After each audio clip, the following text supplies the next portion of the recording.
کہ وہ اپنے خیالات کا اظہار فرمائے. عبد القادر قادری کی 4 تخلیقات منظر عام پہ آ چکی ہیں, ان کے حوالے سے, ان کی شخصیت کے حوالے سے.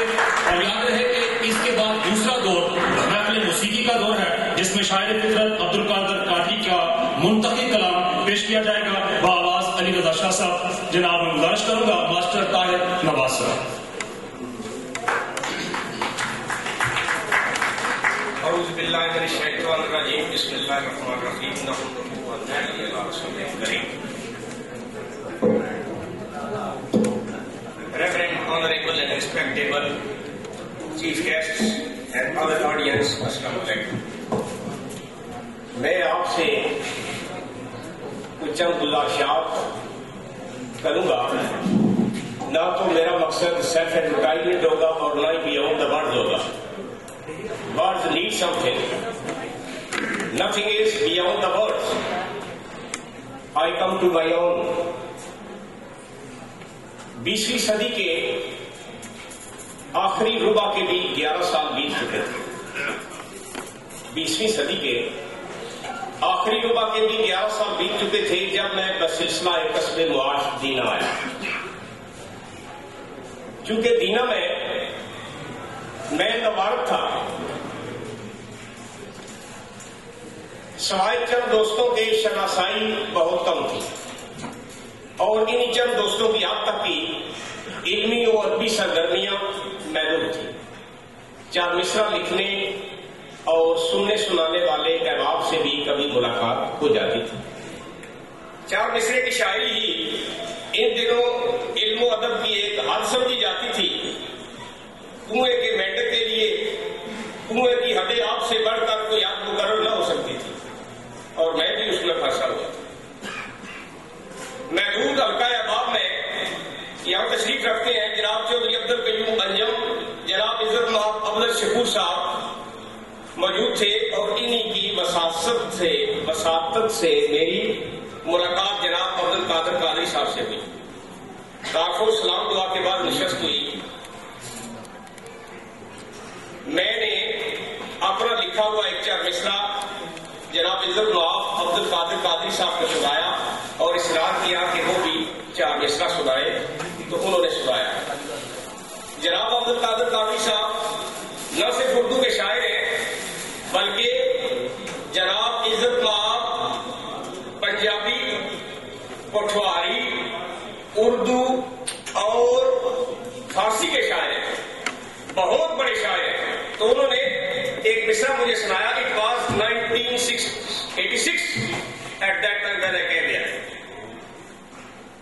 تو انہوں نے سنایا مجھے. میری نظر میں وہ شاعر تو بہت ہی بڑے قد و قامت کے ہیں. I can't imagine, میں وہ تصور بھی نہیں کر سکتا, لیکن وہ بہت بڑے درویش آدمی ہیں. وہ بہت ہی بڑے درویش آدمی ہیں. میں وہ عوام بیان بھی نہیں کر سکتا ہوں جو کچھ میں نے انہیں دیکھا. نہ میں کہنے کا مکمل ہوں, نہ آپ سننے کے مکمل ہے. وہ آپ یقین بھی نہیں کریں گے. تو انہوں نے مجھے 4 مصرع سنایا. میں ان کے تصوف کی اور ان کی درویشی کی بات آپ کو سناتا ہوں. تو انہوں نے جو پہلا ہی 4 مصرع مجھے سنایا وہ یہ تھا کہ دینا کرم کے نازک سنگ اندر اودا لطف تے اودا احسان روزی سمجھے کون اس دے بختی راستائیں اگے زمین تے بھیجے آسمان روزی. دفتر رزق دا آتش باتوں میں پھردا چک کے آبے روان روزی. قادر لکھاں شداد نمرود ہومن کدی کھو نہیں سکتا انسان روزی. یہ میں نے اگلی ایگزامپل پیش کیا ہے کہ میں جو 4 مصرع لکھتا تھا میرا تعارف ان سے 1986 میں ہوا.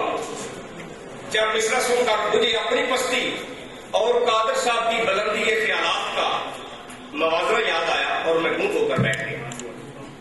ایک درویش جس کے قلب و دماغ میں شاعری اور علم کا بحر بے کران سمندر موجزم تھا, وہ میرے سامنے موجود تھے. قادر صاحب حقیقتاً ربائی کے بہت بڑے شاعر تھے. یادگار ایک ان کی 4 مصرے کی ایک کتاب ابتدائی ادوار میں چھپی, اور یہ چھاپنے میں معاون اس وقت بھی جناب خادر حسین قادری صاحب اور چودھری عبد القیوم انجم صاحب. یادگار کے بعد انہوں نے پٹھواری زبان میں لکھنے کا ارادہ کیا, اور پٹھواری ثقافت اور دنیا کے قدیم ترین خطہ خطہ پٹھوار کے لیے بسوا پٹھوار لکھی. پٹھواری میں بھی روایات اور غزل اور باقی اصناف شاعری میں بھی لکھا.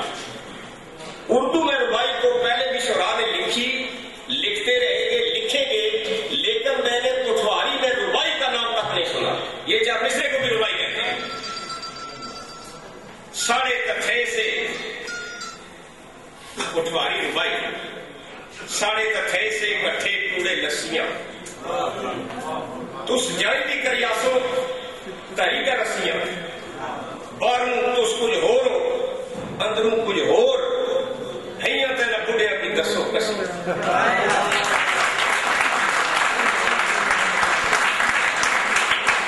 ربائی وہ صرف ہے جو مشکل ترین شاعری کی صنعت، اور کسی نے اس سے قبل میں نے پٹھواری میں کسی کی ربائی نہیں. یہ چار مصرے کو ربائی ہے.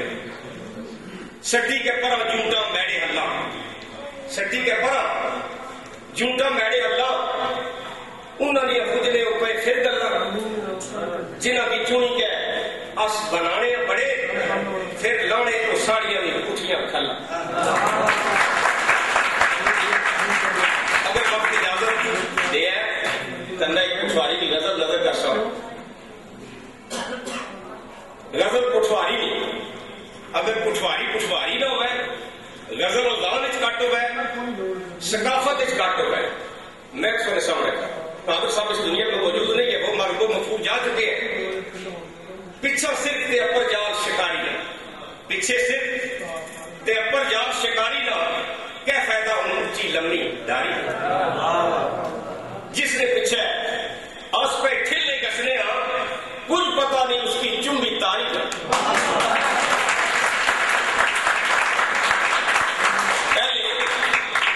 پہلے ایک ساری ساڑی ہونی سی، natural and original culture of Pothwar. میں بڑا خوش ہونا جناب جاوید صاحب گلیانی کو تشریف لے آئے. ایاس و غلام حسین پٹھوار جلبوٹ کلام. پہلے ایک ساری ساڑی ہونی سی، خورہ تھیاسا تان آواز دواری نہ،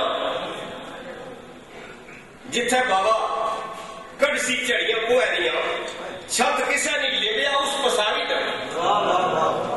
لاسا تیر اس جے کرن سیپے کی، کہہ دینے کے ایک چوہا جواری نہ. بڈی ماں پہ یہ پانی کسنی سی، بڈی ماں پہ یہ پانی کسنی سی، جاتک تھیا پر ماری کسے نکاری نہ، جاتک تھیا پر ماری کسے نکاری نہ. قادر میں آزمائی تکیا دنیا کی، کوڑی مد نہیں پینا اچھا یاری.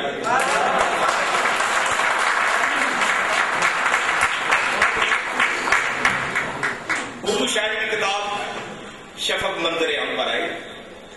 عبد القادر قادری صاحب نے بذات خود مجھے تحفہ پیش کی. ایک بیٹی آئی تھی، رامن بطول نام تھا، ابھی تو انہوں نے شفق میں سے ناسور نظم عورت کے حوالے سے پڑھی. وہ بذات خود قادر صاحب نے مجھے تحفہ پیش کی. تو ہوتا یوں رہا کہ کبھی میں ان سے ملاقات کے لیے چلا جاتا اور اکثر وہ خود میرے پاس تشریف لے آتے. یہ ان کی مجھ پر عنایت و مہربانی تھی. وہ میرے مسلم مربی تھے، مجھے شرف ملاقات بخشتے تھے. ہر ملاقات میں کوئی نہ کوئی ربائی ضرور سنایا کرتے تھے، ہر ملاقات میں ربائی ضرور سنایا کرتے تھے. آفاق میں زندگی کا ہے سما رزق، آفاق میں زندگی کا ہے سما رزق، تو اہل نظر ہے تو نہیں پنہا رزق، سرگرداں ہے رزق کی خاطر نہ مرد، سرگرداں ہے رزق کی خاطر نہ مرد، اور مرد کی جستجو میں ہے سرگرداں رزق. قادر صاحب کی شاعری اور ان کی نصرت کو سن کر حیرت ہوتی تھی، اور میں یہ سوچتا تھا کہ کوئی طاقت خضر راہ ہے جس کی وجہ سے یہ شخص شاعری اور علوم کے اس مرتبے پر نظر آتا ہے. آخر ایک دن میں نے جرأت کی اور جناب سے گزارش کی اور پوچھ لیا تو فرمانے لگے کہ مجھے قلم سلطان ابراہیم بن ادم کیا تھا، کہ مجھے قلم سلطان ابراہیم بن ادم